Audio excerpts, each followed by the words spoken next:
Breaking news, breaking news, breaking news. Let's go. Yo, check it out. Hernandez Govan has been found not guilty for the Young Dolph unaliving. We're going to play a tape showing you in the courtroom so you can see what it's like when a man is fighting for his life after running on the streets and the law catch up with you. And he stood there 10 toes down and he challenged them for his freedom and he won. I'm going to break this down like no one else is going to give it to you because I stood in that very position that he was in, except I was found guilty and sentenced to life plus 26 years. So I'm going to let you know what he felt like as the verdict is being read, because my verdict was read in the opposite direction of dying in prison. Sit back and enjoy the ride, man.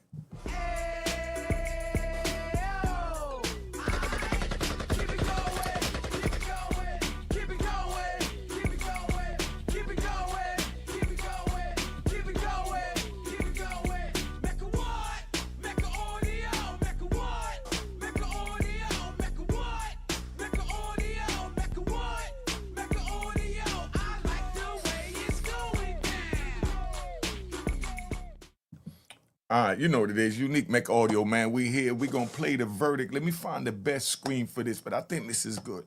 Now, this is the judge reading the verdict, and you're going to see Hernandez Govan's reaction to the not guilty verdict so you could understand how you feel when you in this situation. But you got to be blessed like this young man was blessed. Let's move. All right. Y'all ready for this or what, man?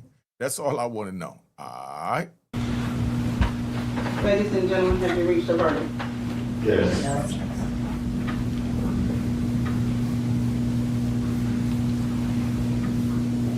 State of Tennessee versus Hernandez Govan, count 1. We, the jury, find the defendant Hernandez Govan not guilty in count 1 of the indictment.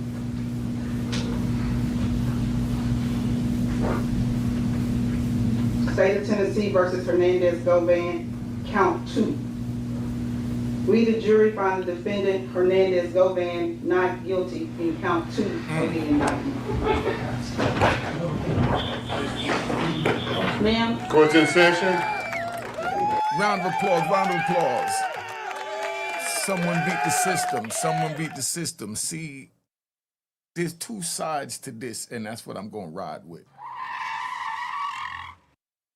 There's the side that's happy and joyful that this young man beat this sentence, this conviction. And then there's the side that wanted him convicted. And that's the side that roots for justice in a civilized society. And then there's the side that wants him, that they're not cheering right now. I just want you to understand that there's three sides, and I'm not picking either side. I just want to point it out to you, just like his family is happy that he's coming home to hug his autistic son. These brothers is loading up, trying to see how to get their gun to get him. That's another scenario. Then there's the scenario that the people is mourning for the loss of the conviction. So these are all different emotions combined in it, and that's why I tell you don't get involved in the street so you could pick the lighter and let the justice system play itself out. But when you're in the street, you want street justice, and that's just the way it is. I'm just telling it from the heart. So I understand how those brothers feel, because I was there. But that landed me 26 years in federal prison being there. Don't you think when they handcuffed me to a table and shackled me to the floor and showed me big 8x10 pictures of my brother with his brains blown out, I wanted to kill someone? Imagine if they did that to you, handcuffed and shackled you to a cold metal table in your underwear and no t-shirt, and they showing you pictures with the AC blowing, everything cold. Your nipples is cold in that joint.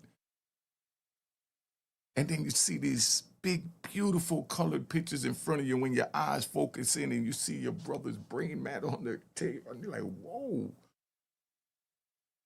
I want somebody dead.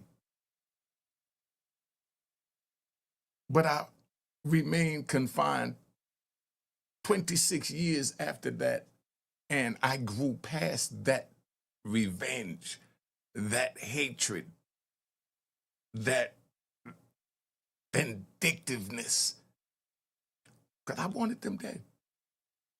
Whoever did it. But I had 26 years to grow while I was confined to a box. But y'all are out here, so it's up to you now if you want to head towards the box I was in by doing what I would have done if I wasn't caged. So God did the right thing by caging me when he caged me. So I understand how you feel. You have every right to feel how you feel from where you're standing. Because you're standing on man time, on hood time, where plenty of, your brothers and sisters and family members and friends then shed their blood on those very streets. And all you know are those streets. All you worship is those streets. But just remember, when them people grab you, that same loyalty that you showed to your brothers before the handcuffs is the loyalty you show after they put their handcuffs on you. The same way you went to fight for your brother when you knew he was in danger is the same way when he get locked up, you make sure his lawyer has money. Just because he's locked up don't mean that the love stop. That's when it really go. All right? Now I'm gonna finish playing this out. Look at her, man. Let's go, man. Ma'am, Ms. Johnson, is this your verdict? Is this your verdict? Yes. Is this your verdict? Yes, ma'am. Is this your verdict? Yes. Is this your verdict? Yes, Your Honor. Is this your verdict? Is this your verdict? Yes. Is this your verdict? Yes, Your Honor. Is this your verdict? Yes. Is this your verdict? See, right there, you can see he's ready to cry. He's crying in that woman's shoulders. This is what they labeled a killer. Don't know if he is or don't know if he isn't, but the bottom line is he's a man. And this is him expressing emotions. Look at his face. He's shaking. He has every right to shake. He just won his freedom. You can't get no more deeper than that. No more deeper than that. And that's what I want y'all to understand, that this is real out here in the Ville. Don't go out there in those streets thinking that you're going to pull the chopper, pull the switches, do this and that, because there's going to come a time when you got to pay the piper. I paid the piper. And that's the way it is. Now, let me show you the after effects with his lawyer. And this is his lawyer speaking after the trial, so you could understand what went on. That we're in the trying times right now, and we need to wake up. Share this video with somebody. Make sure you share this video with those that need to know the real. All right? And subscribe to my daughter's YouTube channel at Juanita Mecca Audio. All right? Let's play. Now, this is his lawyer speaking after the case about why he took the case. Now, this lawyer took the case what they call pro bono, for no money up front, because Govan's female fiance, female friend contacted him and told him about the case. He believed in the case and he took the case. I don't know if he's innocent or guilty. I don't get involved in other people's business. I just use issues to try and enlighten the youth on my channel. And that's all this does. It's not to offend anyone. Rest in peace to Young Dolph. Rest in peace to Big Jook. I mean, we're not even going to get into all of that, but this is so deep because, man, let's play the lawyer.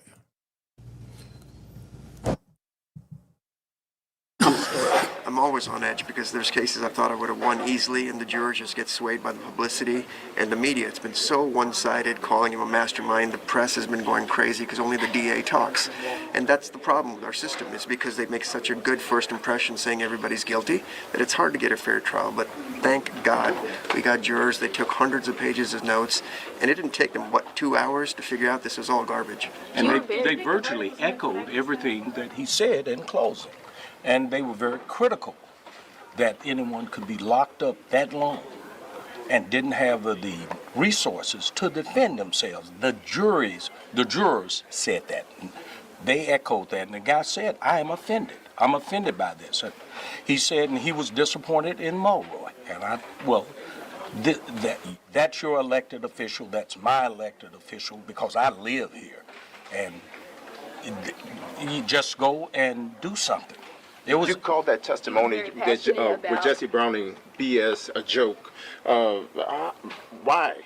Because it was. Half the stuff was just made up within a couple of days of this stuff, and they gave us this mystical receipt that's never been in any of the police reports. The jurors didn't buy it for a second.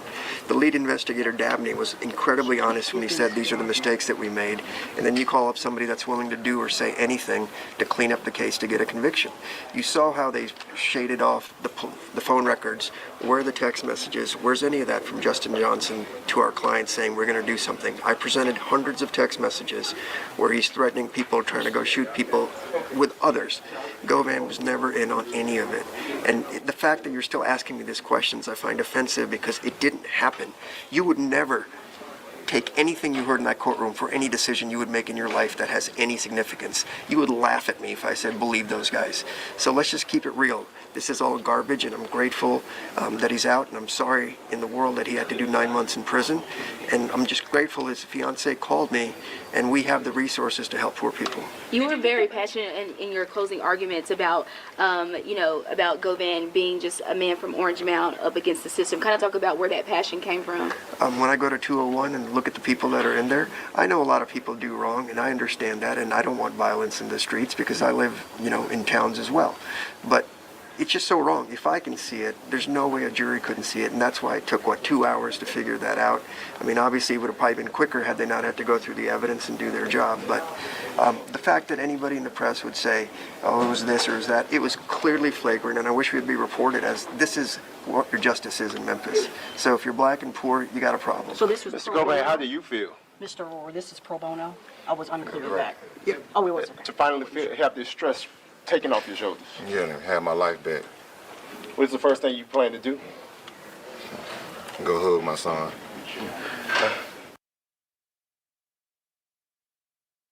See what I'm saying? That's how deep and real this is.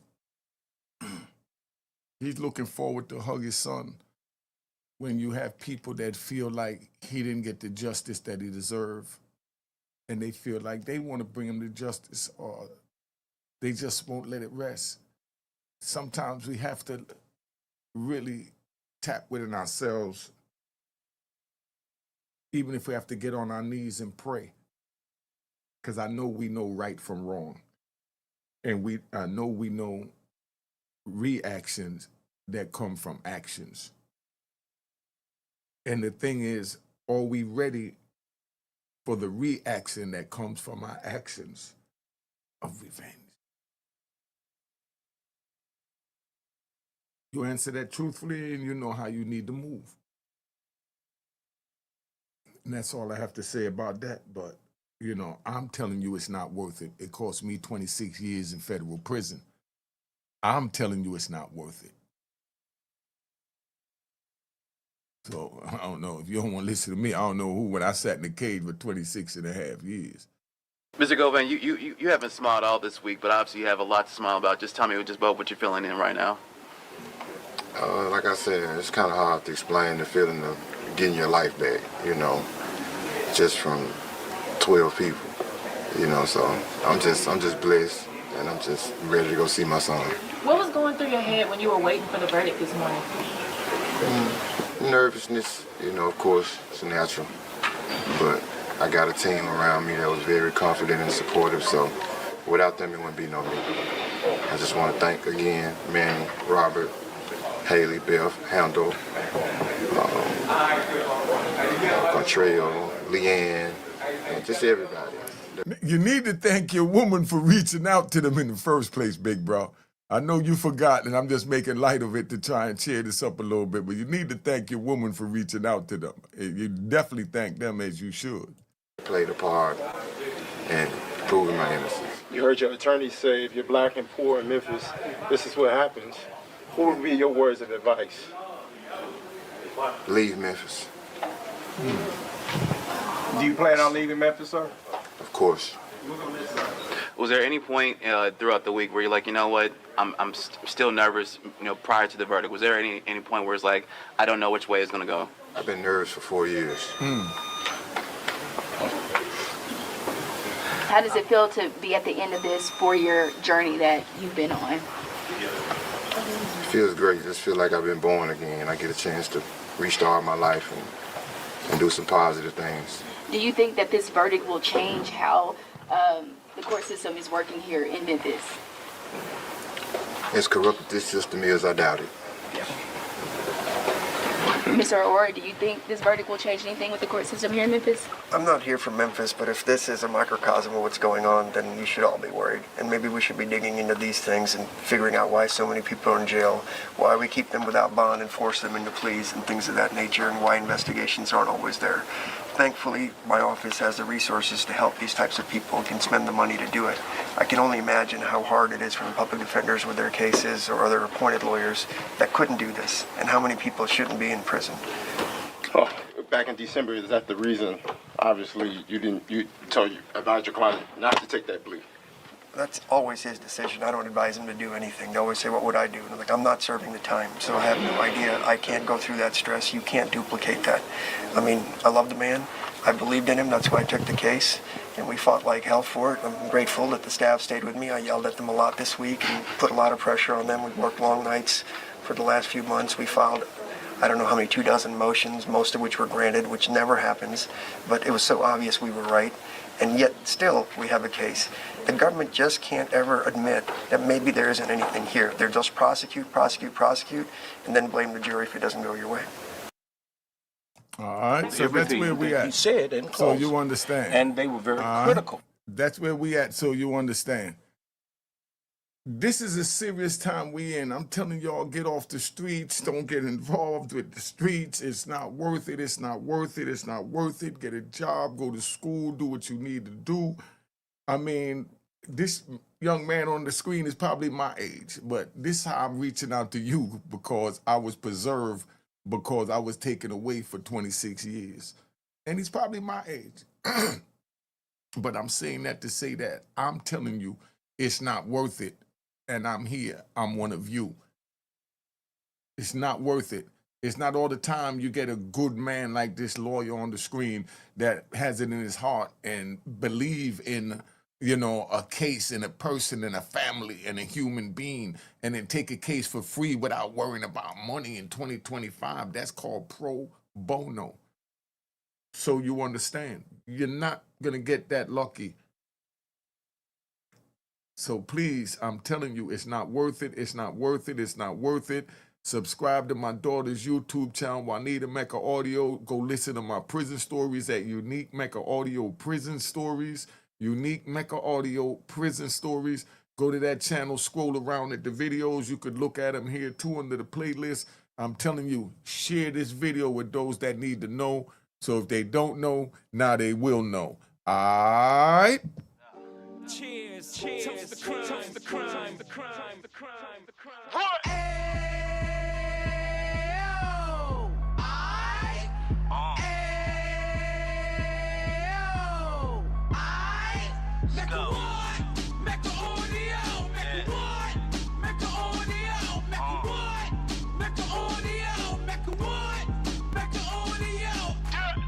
Fresh out the can of 26. He back on the strip, getting back in the mix. What he mentions a gift. You stand up 10 toes down, and I suggest you pay attention to this.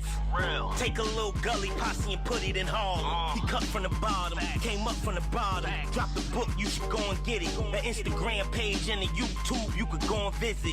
Then you could consider yourself LinkedIn. Sit front row and get Jews from a kingpin. How he went through it, so you ain't gotta go do it. To not pay attention would be stupid. Talking about a man that probably put your grandfather on. Probably the reason that him and your grams got along. A man that generated millions on the block, did his time, never squealing to the cops, make an audio.